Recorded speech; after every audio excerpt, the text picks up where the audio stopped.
Hey guys, it's Lily and welcome back to my channel. Today I'm going to be showing you how I edit my thumbnails. So thumbnails are actually really important. It may not seem like it, but they're really important because that's the first thing that viewers see before they click onto your video. If you have a good thumbnail that the viewers are interested in, then they will click on your video. If the thumbnail isn't the best, people may not click on your videos, so this is why you would need a good thumbnail for your videos. So how I edit my thumbnails, it's really quick and simple. It doesn't take a lot of time. A lot of people edit it on their phone, but I just use my laptop. I'm not sure what brand laptop I have, but I'm sure this will work for any kind of brand. But this is what I edit my thumbnails on, and this is what my laptop looks like. I also just use a mouse to make it easier. Alright, well, let's get started. What I do, I just go onto my laptop, open Google Chrome and type in pixlr because that's the editor I edit on. So this is what it looks like. So once you're in the app Pixlr, there's two options, either Pixlr E or Pixlr X. I just use Pixlr X because it's easier and it's more simpler and it still makes great thumbnails. So what I do, I just open an image from my files. Before the video, I did make a thumbnail. A lot of times I just make my thumbnails either during the video or just take screenshots during my video and just make a thumbnail out of that. But this time I did make a thumbnail beforehand. Alright, so the first thing I do, a lot of times I just blur out the background.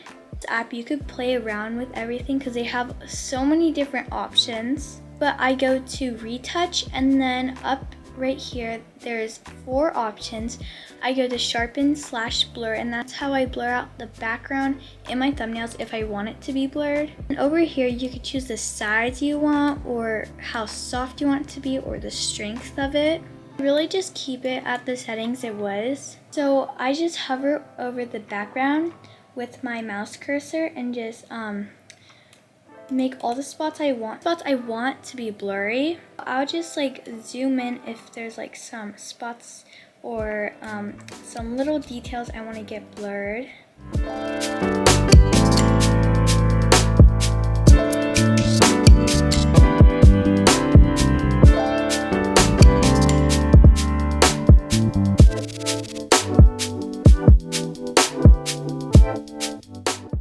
Okay, so now the background is all blurred and you could really see my face better. For this certain thumbnail, I'm gonna just use my past thumbnails just to show the viewers like what my thumbnails will look like.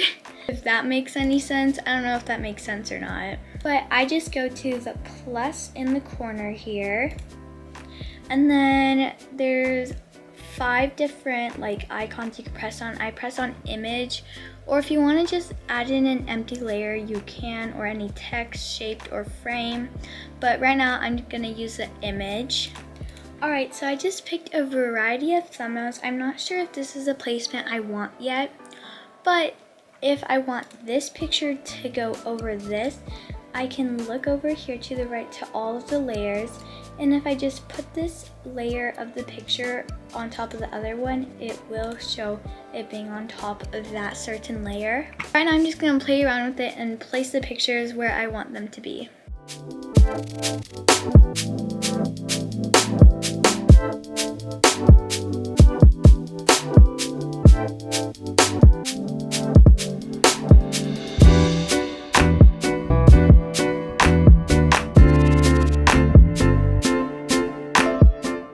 I think this is where I want all my pictures to be, but if you do want your thumbnail to kind of be brighter, if you didn't really get the lighting you want, in this photo I do personally like the lighting I have, but if you want to change it, just click on the layer you want to change. So I want to change the background picture, which is on the bottom, and then I go to adjust and filter. Here there's so many different options. A lot of times I just go to either color or light. So I'm gonna go to light and then do the brightness, how I want the brightness to be, or the exposure, contrast, black, white, highlight, and shadows. So I'm just gonna play around with this a bit too and see if I want any extra lighting in my thumbnail. If you have dark thumbnails, it will be hard to see like what is in the thumbnail. So you do want it bright and you want people to be able to actually see your thumbnail.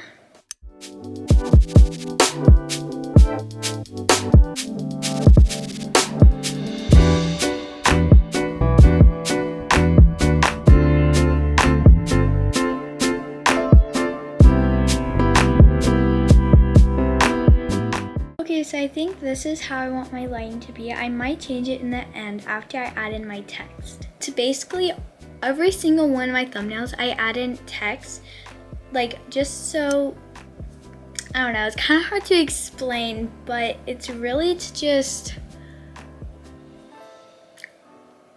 show the viewer what your video is going to be about, even though they can read the title. But by just looking at the picture in the thumbnail, it's just, I don't know, easier for them to read. And I don't know, it's hard to explain, but it just helps. So to add in text, I go to this text icon, and then there's a bunch down here that you could choose, but I usually just make my own and press add new text. Here's the text. You can change right here in this bar what you want it to say. So I'm gonna put in how I edit my thumbnails. A lot of times I won't put like the actual title of my video in it, but this time I feel like I feel like it's not too long of a title to where I can put it like this. So again, these pictures are on top of the text layer, so I'll just move this text layer all the way to the top so you could really see it better. But you can't really see it, it's just white, there's no font, and it's just kind of boring. But right here under the text, there's a font bar. You can choose all the different kinds of font you want. One font that I use a lot is either this ASAP font, or I use this Earth and Sky one, but I usually use this Hello People one that's called Hello People. This will make my text a little smaller, so in this size bar you could just choose how big you want or how little you want it to be. You can also change it if you want your text to be more transparent or bolder. I usually want mine bolder so that you can see it better. In this fill, you can also choose like the color you want it to be. It's called fill because you can also add in an outline just so those two colors won't get mixed up. Usually I'll have the fill to be white. Press line spacing if you have multiple lines. In this situation, I don't have lines, so like whatever I put it to, it won't change anything. But the letter spacing will change. You can see the letters will get further apart or together.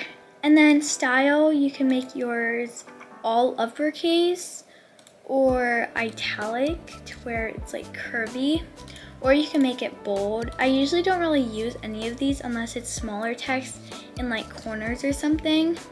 But the last effects you can add to your text is either a curve, background, outline, or a shadow. I usually add in a curve, and this just curves this the text in. And then if I have it curved in, a lot of times I'll just make my text bigger because you can't really see it that well. If you don't want to use the curve, you could just put it to the off button, but you can also put in a background or an outline. I really use outlines a lot so my texts pop out more. There's also shadows that you can add behind the text too. The two main effects I use is curve and outline. Once I put the outline effect on, I can make the size of how big the outline I want it to be. You can also press punch out, which it like kind of reverses, like the outline is just there and there's no fill color. The fill is just the background. But anyways, I usually use colors that I use different colors for like all of my text thumbnails, so that I have a bigger variety of options of colors on my YouTube page. But today, I think I might do like, So I decided to settle on this peachy reddish color. It is closer to fall. Well, it is fall actually, so I feel like this will look pretty good. Alright, so I think this is how I want my thumbnail to look like. I'll just adjust anything that I want to be different. But you aren't really limited on this app. There's a bunch of icons like arrange and style, layout and temple, add text, add element, add image, crop and rotate, cutout, adjust and filter, effect, liquify, retouch, draw, glitch, focus, and dispersion. A lot of times I do use the cutout if I want to cut anything out, but this time I don't really want to cut anything out. If you do make any kind of mistake on the bottom here, there is an undo and a redo button. Alright, so once you feel like your thumbnail is done, you can press save. You can add in a file name. I usually just leave the file type and quality the same. Sometimes I will put my quality to 100% because I want my quality to be very clear. If it looks a little pixelated, alright, I just leave it like this and I press download. It only takes a few seconds. It will open on my computer as a picture. I just exit out. But that is really all I do to edit my thumbnails. It's very quick, simple, easy, and it's not bad quality. But that is it for today's video. If you do want to see me and how I edit my videos, make sure to like this video. But I'll see you in my next video. Bye!